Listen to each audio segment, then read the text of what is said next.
خدا رحمت کنه بسیار صاحبای کتاب کسانی که اگر دعوای علم غیب میکنن انسان به سوی کفر میبرن، زیرا غیب این فقط مال الله برادر عزیز. بجز خدای مهربان غیب کسی نمیداند. ما حدیث های مشهور حتی امام احمد در مسندش، امام مسلم هم میارد، حتی که کسی که من اتا عرافن او کاهینن فصدقه بما یقول، اگر پیش یک آدمی که علم غیب گپ میزنه پیش وی رفتی، یا به زمانهای ما گوییم پیش یک فالبین رفتی، فالبین هم غیب میگه کو میره یا سخنهاش وقتی تصدیق میکنی، پیامبر نازنین گفته بود است که 40 روزه اعمالت باطل میشود.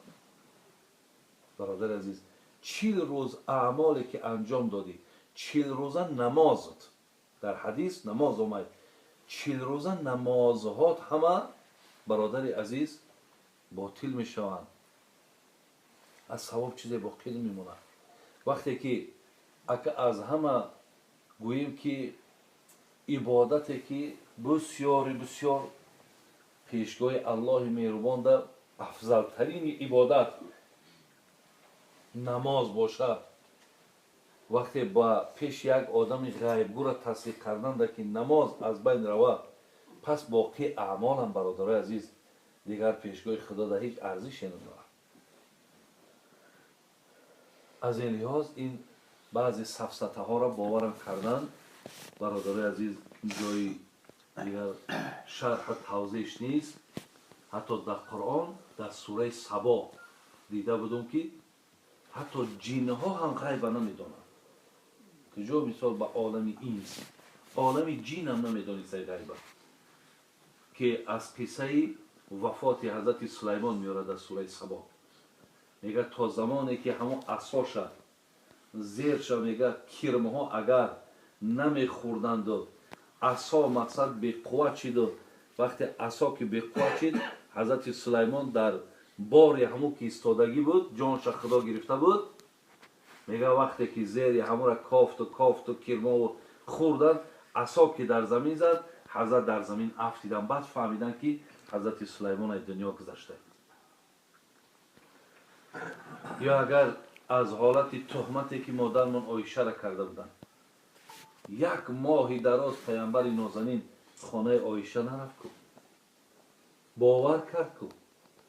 اگر پیامبر حتی غیب میدانست همیشه میگفت که کارا همه تهمت های، تا آیت از نزد خدا نآمد برای پاکی عایشه، حتی پیامبر هم احساس نکرد که این تهمت در حق عایشه. برای همین بزرگای ما میگفتن علم غیب را کس نمیداند به جز پروردگار.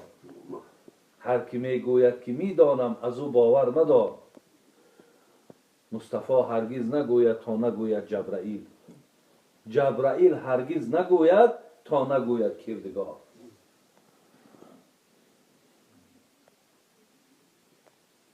گفت اگر علم غیب پیش میشید 5 آدم ها میگفتم که شما از اهل جنتی. این 5 آدمی با سعادت کیم برادر عزیز؟ که پیامبر نازنین میگه من پیشکی میگفتم یا جنت میروم. یک تاش الفقیر صاحب العیال، یک تاش یک آدمی که بسیار بیچاره، بسیار کمبغل، بی بضاعت، بی شرایط، اهل عیال بسیار دارد، لیکن بازم این برادر عزیز هیچ وقت زبانش از ذکر خالی نیست. هیچگاه این آدم عبادت الله مهربان ترک نمیکنه.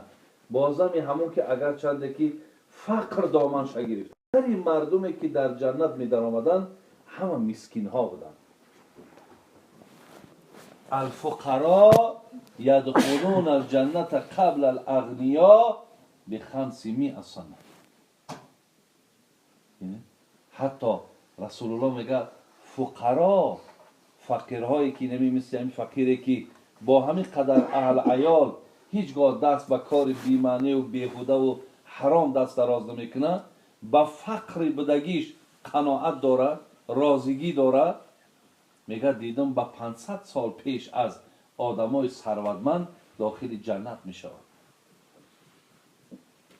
برای همین یک حدیث در ترمذی و در ابن ماجه میارن، بسیاری عزیزا خیلی تضعیفش کردگیان.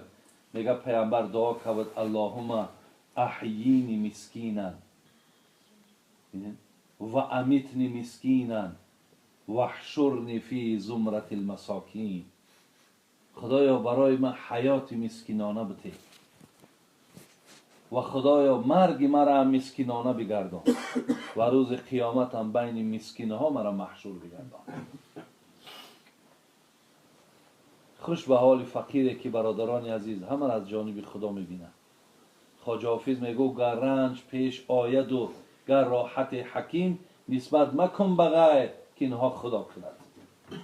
خواه مشکلات میاد خواه راحت میاد، هیچ کس میگه در این بین ندارد یا رحمت الله میکنه. دویم کی بود است برادر عزیز؟ والمرأة راضی عنها زوجها. دویم برادر عزیز نفری را که پیامبر قبلا بشارتی به جنت داده است، زنی که از او شوهر راضی باشد. زنی که از او شوهر راضی باشد.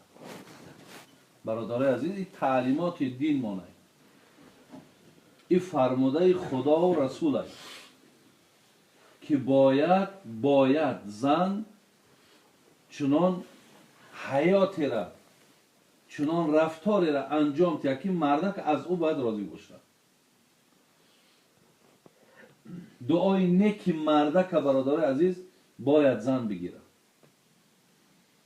دایم یک حدیث در بسیاری از مولودها میگفتیم که میگه وقتی حضرت عایشه میگه الله از ایشان راضی باشه، میگه رأیت من رسول الله صلی الله علیه و سلم طیب نفس.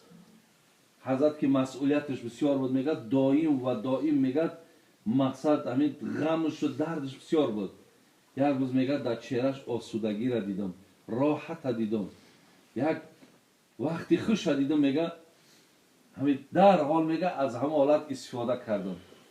گفتم یا رسول الله ادعو الله لی.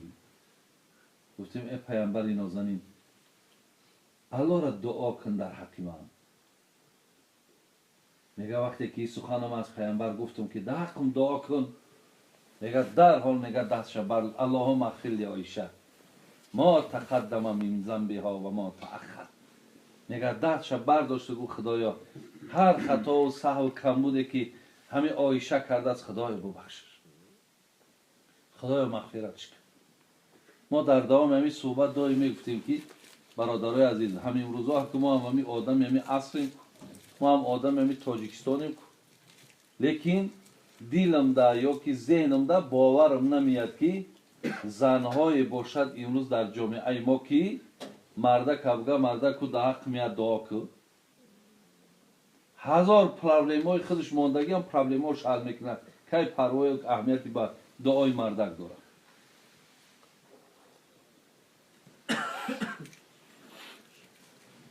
برای این بسیار یک وقتایی که در کلاب همون دورای خطیبی در بگیم همون کلاب آب زد، یک کوچه را چرمگرای پایان میگن، همون طرف در آب آمد، مردم خودش نقل میکنن که همین میگه خواب میگه در جاگاه خواب ما همین بر بالای شکمون یک خنکی رفتی سه نمیفهمیم چی گپه میگن، نمیفهمیم.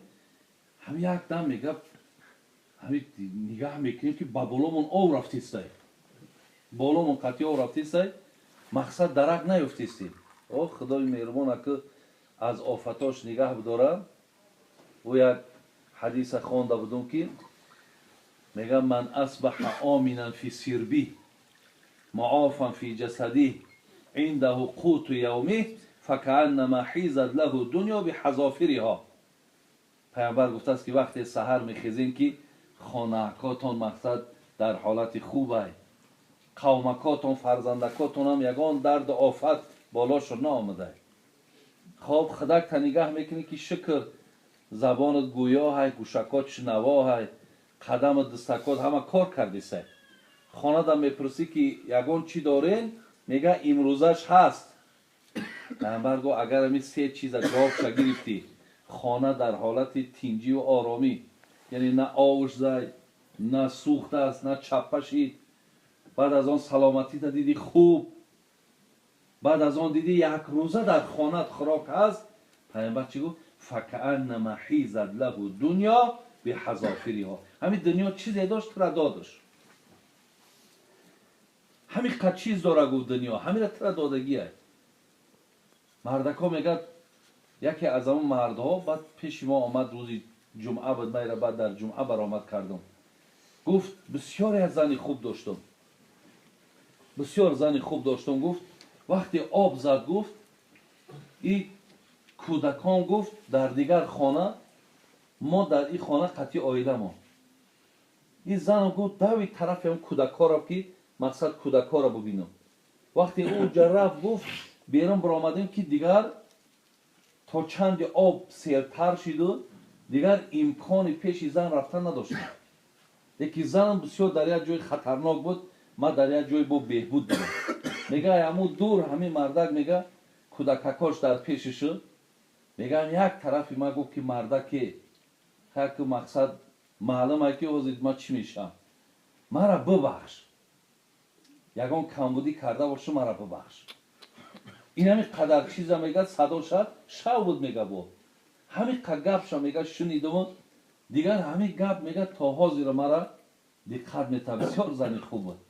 زنی خوب نباشه برادر عزیز، در یک حالتی که میدانی که حضرت خدا جان تا میگیرد، بین از مردک عذرخواهی میکنه. یگان کمبود شید بخشش شید، یگان لغزش باشه بخش مردک. خوش به حالشون برادر عزیز. همین که مادرها، همین که خواهرایی که مثال در پیش شوهر اینقدر احترام قدر دارد. دویم نفری را که پیامبر نازنین میگه اینها باید جنت روند، زنهایی هستند که شوهرها از او راضی باشند. سیم والمتصدقه بمهرها علی زوجها. سیم نفری برادران عزیز که زنی که از مهرش، مقصد برای نگرفتن مهرش نزد مردک داد میگذاره که مقصد برای من مهر در کار نیست. برای من میگم مهر همین نمازات هم میخوانی، یقینا دروغ نمیگوی. برای امروز پر بچه های زنگ میزنن همین تلفنات هم میگه قرآن میخوانم، نماز، حتی نمازش نمیخوانم، میگه دروغ میگن. زنهاش هم همیخیل، بچه هاش هم همیخیل. میگه اگر تو نماز بخوانی، تو قرآن بخوانی، تو اخلاق خوب داشته باشی، من مهر در عوض همین اخلاق خوبی تو بخشیدم.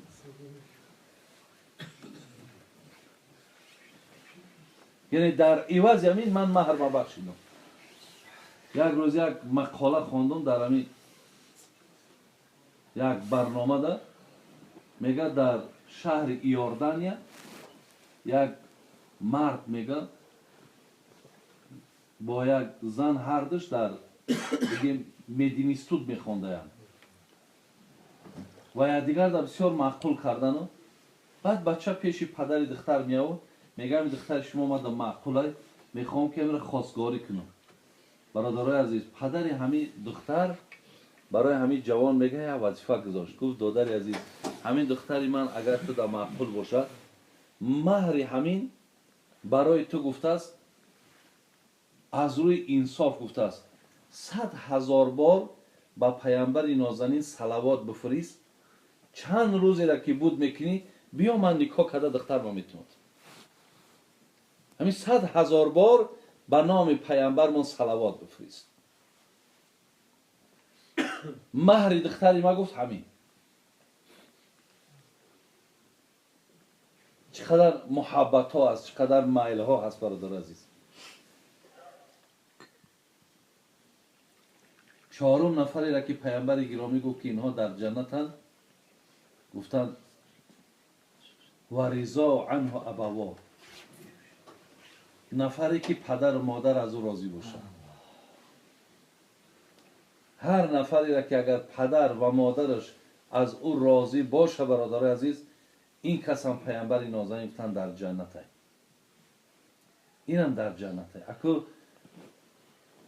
امروزا هم برای پدر و مادرها را احترام پیدا کردنشون، یا زنها را احترام یا مردها احترام برای پیدا کردن همه یا برادر عزیز تعلیمات دین در کاره.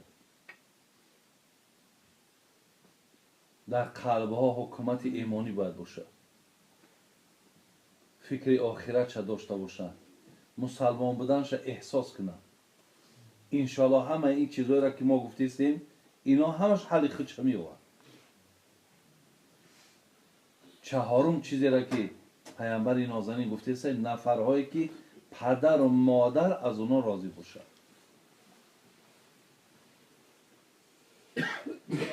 پنجم برادران عزیز نفری را که پیامبر گرامی گفتن اینها در جنتند، گفتن التائب من الذنب، کسانی که از گناه کرده هاشون توبه کردن. کسی که هر یک خطایی کرد، لغزشی کرد، گناهی کرد، بدبختی را که انجام داد، هیچ خودش ده هست معلومه و طرف الله مهربان گشت و صدقا اگر این آدم توبه کنه برادران عزیز، پیامبر گرامی گفتن این هم در جنت است. یعنی این 5 نفر برادر عزیز در حدیث پیامبر گرامی گفتن اگر علم غیب پیش میشد من اینها را قبلا میگفتم که اینا در جنت هست.